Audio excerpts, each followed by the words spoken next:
Man is born free, but everywhere he is in chain. Hello everyone, Assalamu alaikum. Welcome to English Extra. After a few days, I'm back again with another class. Today, I will solve the question of your half-yearly examination, especially the grammar part of English second paper. So without further delay, let us get started our today's class. Dear learners, first of all, আমরা completing sentence অংশের সমাধান করব. Have a look at the board. Number A, we read books so that, আমরা বই পড়ি যাতে, এখানে so that এর নিয়ম প্রযোজ্য হবে। তো এটা হচ্ছে প্রেজেন্ট টেন্স, আর প্রেজেন্ট টেন্স হলে আমাদের পরবর্তী ক্লোজের সাবজেক্টের পরে দিতে হবে ক্যান বা মে। তো আমরা বই পড়ি যাতে আমরা জ্ঞান অর্জন করতে পারি, so that we can gain, অর্জন করতে পারি, knowledge.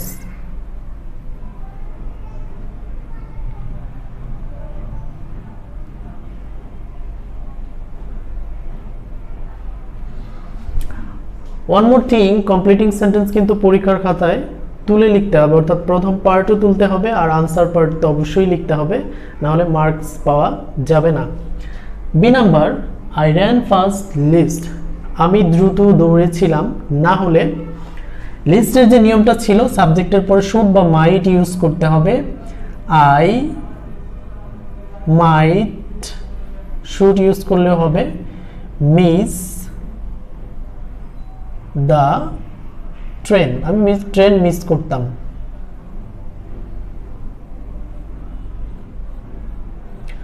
Number C, has I much মানি, যদি আমার বেশি টাকা থাকতো। এটা হচ্ছে কন্ডিশনাল সেন্টেন্স। এটা হচ্ছে কোন কন্ডিশন? সেকেন্ড কন্ডিশন, বিকজ এখানে হ্যাড ছাড়া অন্য কোনো ভার্ব আমরা দেখতে পাচ্ছি না, এ কারণে এটা সেকেন্ড কন্ডিশন। যদি আমার বেশি টাকা থাকতো তাহলে আমি গরিবদেরকে সাহায্য করতাম। I would help the poor.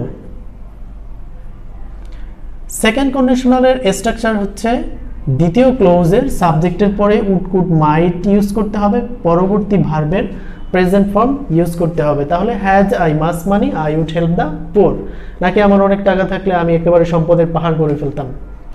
Next, she is two ইল, এটা হচ্ছে টু, এর পরবর্তীতে আর একটা টু ইউজ করতে হবে। This is the rule, to talk, to walk, to eat, যে কোনো কিছু মিনিং অনুযায়ী দিতে পারলেই সেন্টেন্সটি কমপ্লিট হয়ে যাবে। নেক্সট, শি টকড, সে কথা বলেছিল, অ্যাজ দো, এটা হচ্ছে অ্যাজ ইফ, অ্যাজ দো এবং সিন্স এর rule.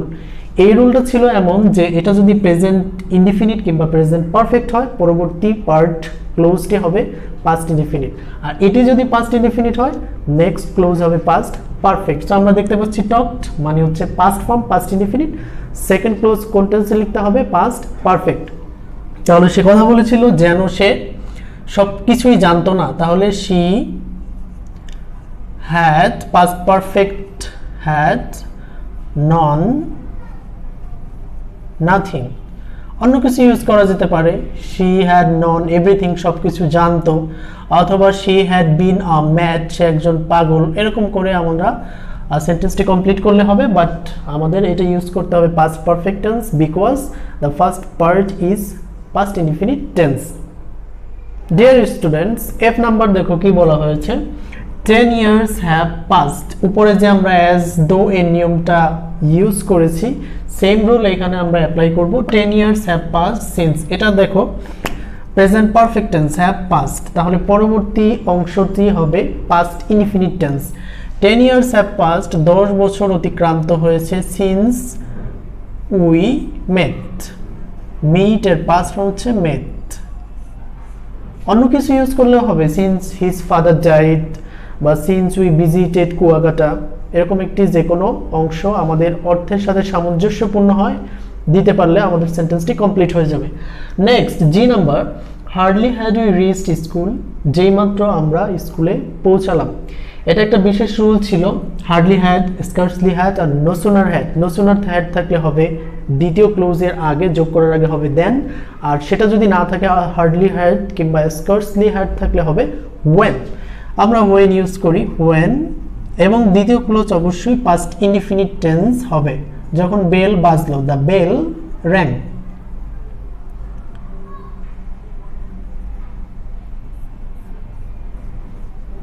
8 number, Sarah went to Borishal with a view to look forward to, would you mind, এগুলো কমপ্লিটিং সেন্টেন্সে থাকলে নেক্সট ভার্বের সাথে হয় আইএনজি। সারা বরিশাল গিয়েছিল উইথ এ ভিউ টু, কি উদ্দেশ্যে, ভিজিটিং, ভার্বের সাথে আইএনজি দিলাম, কুয়াকাটা ভিজিট করার উদ্দেশ্যে।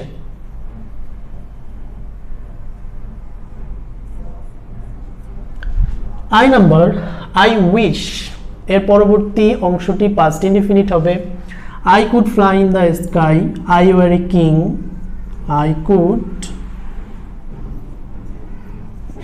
ফ্লাই ইন দ্য স্কাই, আমার ইচ্ছা হয় আমি যদি আকাশে উঠতে পারতাম, অথবা আই ওয়ার এ কিং, আমি যদি একজন রাজা হতাম।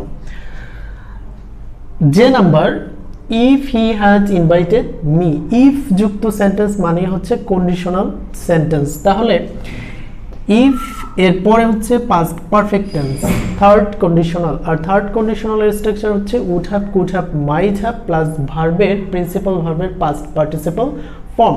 যদি সে আমাকে দাওয়াত করতো তাহলে আমি I would have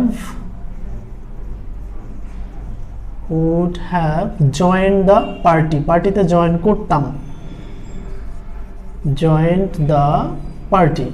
third conditional structure কি, would have, could have, might have plus principal ভার্বের পাস্ট পার্টিসিপল ফর্ম। প্রিয় শিক্ষার্থীরা, now we are going to solve tag question part.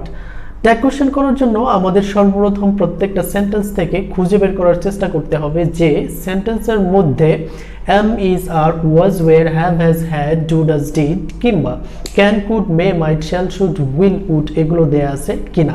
অর্থাৎ অক্সিলারি এবং মডেল অক্সিলারি ভার্ব দিয়ে আমাদের ট্যাগ কোশ্চেনস কমপ্লিট করতে হবে। সেগুলো সেন্টেন্সে যদি না থাকে তাহলে বুঝতে হবে সেন্টেন্সটি হয় প্রেজেন্ট ইনডিফিনিট অথবা পাস্ট ইনডিফিনিট। প্রেজেন্ট ইনডিফিনিট আর পাস্ট ইনডিফিনিটের মধ্যে বেসিক্যালি অক্সিলারি ভার্ব দেয়া থাকে না, তবে আমরা প্রেজেন্ট ইনডিফিনিট হলে ডু, ডাজ আর পাস্ট ইনডিফিনিট হলে ডিড, এই ভার্বগুলিকে আমরা অক্সিলারি হিসেবে ইউজ করব। আমি শুরু করছি। সারিকা হেল্পড মি, সারিকা আমাকে সাহায্য করেছিল। খেয়াল করো এখানে কিন্তু অক্সিলারি কিংবা মডেল অক্সিলারি কিছু নেই, হেল্প আছে, মানে পাস্ট ইনডিফিনিট, আর পাস্ট ইনডিফিনিট হলে আসবে ডিড, আর এর সাথে ট্যাগ ফর্ম যেটা আমরা এটা ইউজ করব। আর সারিকা এটা হচ্ছে নাউন, এর প্রোনাউন ফর্ম হবে she, didn't she. Next, she hasn't done her work, এখানে দেখো has দেয়া আছে এবং নটও দেয়া আছে, তাহলে নট হবে না, has, আর সাবজেক্ট রয়েছে she অবশ্যই pronoun has she। C number, he hardly visited us, তিনি খুব কমই আমাদের দেখতে আসতেন, পাস্ট ইনডিফিনিট ডিড, আর হার্ডলি এর মধ্যে না লুকায়িত আছে এই কারণে নট হবে না, ডিড হি। পরবর্তী sentence, everybody likes flower, likes দেয়া আছে, এভরিবডি থাকলে দে হয়, এটা আমরা আগে লিখি বোঝার সুবিধার্থে, এভরিবডি থাকলে হয় দে। আর লাইকস আছে তার মানে ডাজ আসার কথা, বা ডাজ হবে না। কেন হবে না? কারণ দে এর সাথে কখনো ডাজ বসতে পারে না, বসে ডু। সো এখানটাতে হবে don't, don't they. Now number E, let them go out of the room, তাদেরকে রুমের বাইরে যেতে দাও। এটা হচ্ছে ইম্পারেটিভ সেন্টেন্স। ইম্পারেটিভ সেন্টেন্স হলে will you, won't you, can't you এগুলো যে কোনো একটা দিলে হবে, বোঝার সুবিধার্থে শুধু উইল ইউটাকে মনে রাখলেই হবে।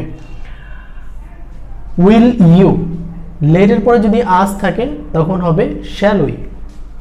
F number, I needed a lot of money, নিডের পরে যদি নট দেয়া থাকে তাহলে নিড দিয়েই ট্যাগ কোশ্চেনস করতে হবে, বা যদি নট দেয়া না থাকে তখন প্রেজেন্ট ইনডিফিনিট হলে ডু, ডাজ, পাস্ট ইনডিফিনিট হলে ডিড। এখানে যেহেতু নট দেয়া নাই তাহলে বুঝতে হবে আমরা ডু, ডাজ, ডিড ব্যবহার করব। এখানে নিডেড তার মানে পাস্ট ইনডিফিনিট ডিড ডিডেন্ট, তারপরে সাবজেক্ট হচ্ছে I, didn't I.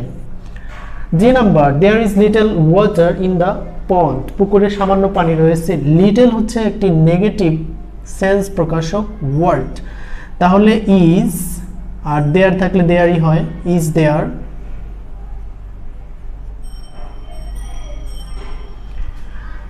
Mother rose in heart, তার ভিতরে মাতৃত্ব জেগে উঠলো। এটা কিন্তু মা না, মাতৃত্ব। এরকম যদি mother rose in her, brother rose in her, him, sister rose in her, father rose in him এগুলো থাকে, তাহলে এটা কিন্তু মা বাবা ভাই বোন বোঝায় না, মাতৃ স্নেহ, পিতার স্নেহ, ভাইয়ের স্নেহ, বোনের স্নেহ এরকম কিছু একটা অর্থ প্রকাশ করে। এবং এটা হচ্ছে পাস্ট ইনডিফিনিট টেন্স, তার মানে ডিড আসলো, ডিডেন্ট।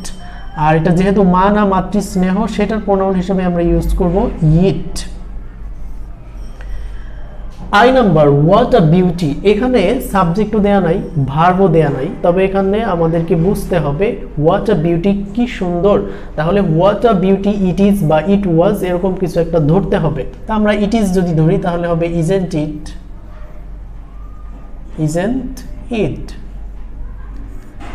পরবর্তী sentence, last one, nothing is certain, কোনো কিছুই নিশ্চিত নয়। এই পৃথিবীটাই হচ্ছে অনিশ্চিত এবং আমাদের জীবনও হচ্ছে সেরকম, অল টাইম আনসার্টেন।